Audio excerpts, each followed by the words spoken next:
एकमेकांशी निगडीत आहे. जर तुमची प्रार्थना लाईफ स्ट्रॉंग असेल तर तुमचं बाकीचं जे जीवन आहे ते खूप उत्तम आणि चांगल्या प्रकारचं जगू शकाल.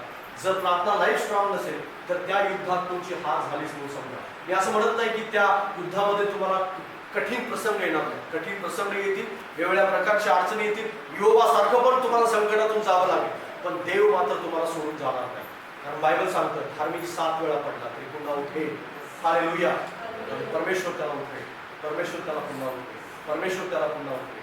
परमेश्वर तुमच्या जीवनामध्ये तुम्हाला पुन्हा उभं करेल, पण तुमची प्रार्थना बंद नाही झाली पाहिजे, तुमचं आध्यात्मिक जीवन बंद नाही झालं पाहिजे, तुमचं देवासोबतचं नातं बंद नाही झालं पाहिजे. रोज आणि रोज, रोज आणि रोज कंटिन्युअसपणे तुम्ही ती करत राहिलं पाहिजे.